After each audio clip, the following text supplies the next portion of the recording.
అత్యుత్తమ ప్లేస్మెంట్స్ తో ఎంఎన్సీ కంపెనీలలో ఉద్యోగమే లక్ష్యమా? ఇంజనీరింగ్ చదవాలనే మీ పిల్లల కలని కేజీ రెడ్డి కాలేజ్ తో నిజం చేసుకోండి. సరిగ్గా 50 ఏళ్ల క్రితం నేను నటించిన తొలి చిత్రం అంతులేని కథ. ఆ సినిమాలో నటించడం అనేది నిజంగా నా అదృష్టం.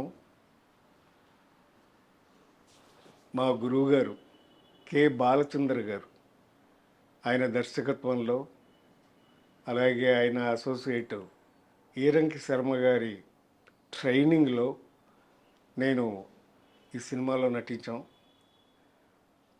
ఇంకో విషయం ఏంటంటే ఆ సినిమా రిలీజ్ చేసింది ఎన్టీ రామారావు గారి సినిమా ఆరాధన.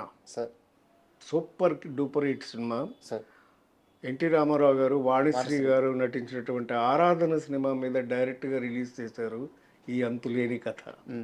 అది లక్ష్మీ ఫిలిమ్స్, ఇదేమో నవయుగ ఫిలిమ్స్. నవయుగ సంస్థ అంటేనే అందరికీ తెలుసు, మీదే కదా. మాదే.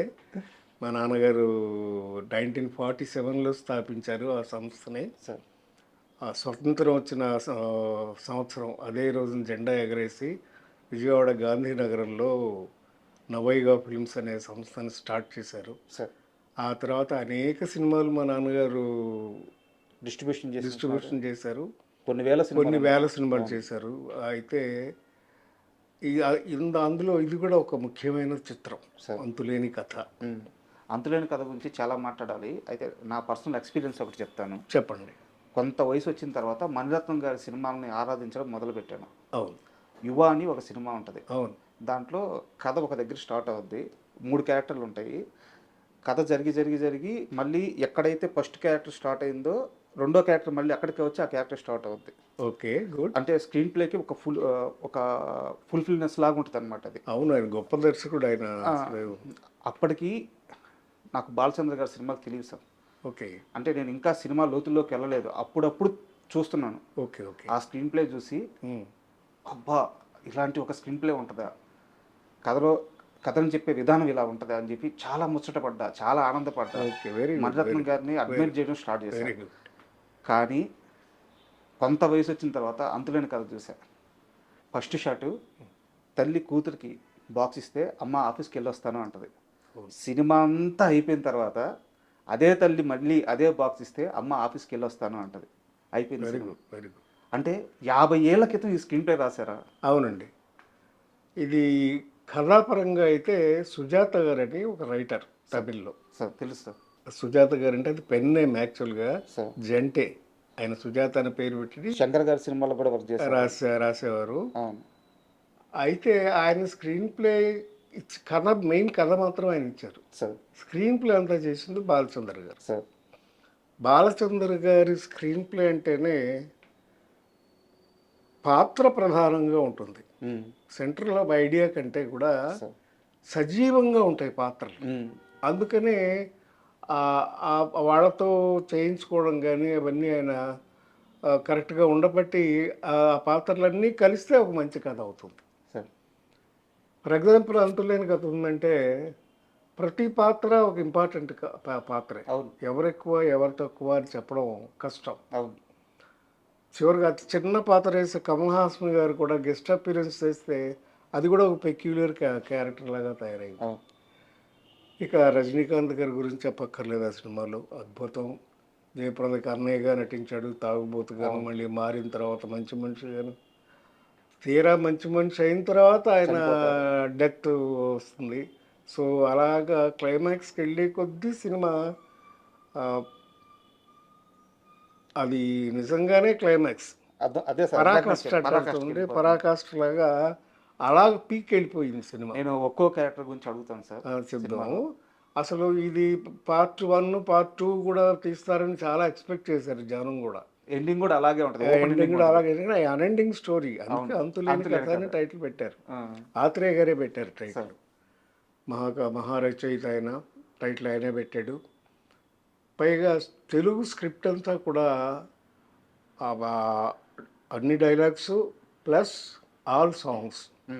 సినిమాలో ఉన్న అన్ని పాటల్ని ఆత్రేయ గారి కాలంతోనే వచ్చినాయి. ఆయన అద్భుతమైన సాంగ్స్ రాశారు. దానికి ఎంఎస్ విశ్వనాథన్ గారు మ్యూజిక్ గొప్పగా మ్యూజిక్ చేశారు. సార్. ఇక బాలు గారు, బాలు గారు, జానక్ గారు, అవును యేసుదాస్ గారు. అవును యేసుదాస్ గారు పాడిన పాట కూడా అద్భుతమైన పాట. దేవుడే ఇచ్చాడు వీధి ఒకటి అనే సాంగ్ రజనీకాంత్ గారు పిక్చరైజ్ చేశారు.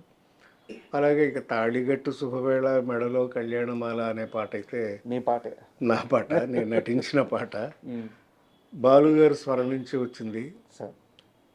నిజంగా నాకు తొలి చిత్రంలోనే బాలు గారు సోలో సాంగ్ పట్టం, అది అంత పెద్ద హిట్ అవ్వడం. సార్. ఇప్పటికీ ఆ పాట ఎవరు మర్చిపోరండి. Correct sir. 50 ఏళ్ళైనా కూడా కొత్త పాట విన్నట్టే ఉంటుంది. ఆబాల గోపాలానికి చిన్నపిల్లల దగ్గర నుంచి పెద్దవాళ్ళ వరకు అందరికీ కూడా మనోరంజకంగా ఉంటుంది. మంచి విషయం చెప్పినట్టు ఉంటుంది. అవును. చాలా సెంటిమెంట్ కూడా ఉంది ఆ పాటలో. ఒక్కసారి ఆ పాట రెండు లెన్స్ పాడదాం. తాళి కట్టు శుభవేళ మెడలో కళ్యాణమాల, ఏనాడు ఏ జంటకో రాసి ఉన్నాడు విధి ఎప్పుడో, తాళి కట్టు శుభవేళ మెడలో కళ్యాణమాల. అవుతుంది పాట. అద్భుతం. నేను సింగర్ని కాదనుకోండి, బట్ ఆ సినిమాలో మీరే కదా సింగర్. అంటే నేను నటించాను. ఆ సినిమా గురించి మాట్లాడేటప్పుడు సార్ మీ పాత్ర గురించి తీసుకుంటే, సినిమా మొత్తం మీద సరిత క్యారెక్టర్ని ఒక పులిలాగా చూపించారు. అవును. కానీ మీరు గమనించారా, సినిమాలో సరిత కాస్త నవ్వుతూ మాట్లాడేది ఒక్క మీ క్యారెక్టర్తోనే. Correct correct. ఆఖరికి తను ప్రేమించిన వ్యక్తితో కూడా స్ట్రిక్ట్గానే ఉంటారు, గట్టిగానే మాట్లాడుతుంటారు. అత్తగారింటికి వెళ్తే అత్తగారితో కూడా అలాగే మాట్లాడుతుంది. అంటే సరిత పాత్రకి మాస్క్ లేకుండా ఒక అమ్మాయి ఎలా అలా ఉండేది ఒక్క మీ దగ్గర మాత్రమే.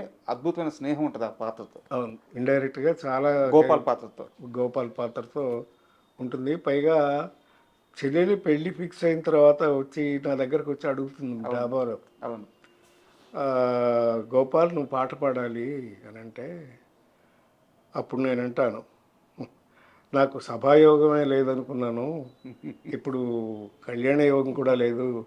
అంటే నేను ప్రేమించాను, అఫ్కోర్స్ నాది వన్ సైడ్ లవ్ అనుకోండి, అయినా కూడా నాకు సభాయోగం కల్పిస్తున్నారు, నేను తప్పకుండా పాడతానని చెప్పేసి ఒప్పుకుంటాడు. అండ్ గోపాల్ పాత్ర కాకుండా సరిత గురించి ఎలాగో మాట్లాడుకున్నాము. ఆ సినిమాలో అద్భుతమైన పాత్ర రజనీకాంత్ గారిది. అవునండి. అంటే ఒక తాగుబోతు అన్నగా ఇంటి బాధ్యతలు పట్టించుకోకుండా జులాయిగా తిరుగుతూ ఉండే ఒక పాత్ర. బట్ అంటే ఒక సీన్ ఉంటుంది సార్, భార్య ఇంటికి తాగొస్తాడు, చెల్లెలు తిట్టి తరిమేస్తుంది, బయటికి వెళ్ళి దేవుడే ఇచ్చాడు వీధి ఒకటని పాట పాడుకుంటాడు.